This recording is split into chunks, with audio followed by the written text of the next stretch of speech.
Welcome to DMR news. ఇక తీన్మార్ మల్లన్న ఒక నిజంగా ఒక ముఖ్యమంత్రి స్థాయిని పట్టుకొని తీన్మార్ మల్లన్న తిట్టుకున్నట్టుగా ఒక ముఖ్యమంత్రి స్థాయిని పట్టుకొని విమర్శిస్తున్నట్టుగా కొందరు ఈ లొట్టబిస్ గాడు తీర్మార్ మల్లన్న శంసే.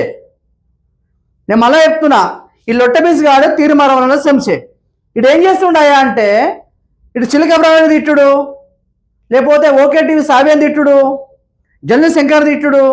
అంటే ఎవరైతే తీర్మార్ మల్లన్నకి ఆపోజిట్గా మాట్లాడతారో అందరు దుకాణం పెట్టుకొని మాట్లాడుతాడు. అసలు నువ్వు దేనికోసం పెట్టుకున్నావు అబ్బాయి?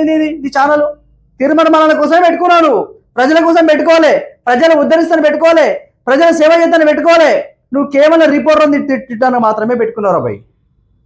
విన్నావా?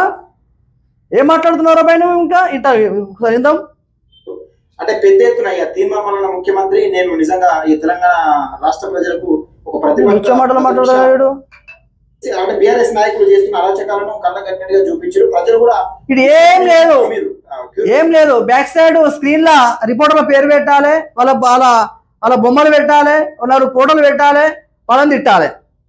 మరి నేను తిట్టమని తీర్మార్ మల్లన్న చెప్తున్నా? ఎవరు చెప్తారు? దేనికోసం తిడుతున్నారు అన్నట్టు? ఎవరి కోసము? వాడెంత వీడెంత నాకైతే ఒక మన జర్నలిస్ట్లా ఉండి ప్రజల కోసం ఛానల్ పెట్టుకొని యూట్యూబ్ ఛానల్ పెట్టగానే పెద్దోడు అయిపోతాడా? వాడిని తిట్టంగానే వీడి పెద్దోడు అయిపోతాడా? ఈ రుచి మాట్లాడుతాడు అర్థం కాదు. నిజంగా తెలంగాణ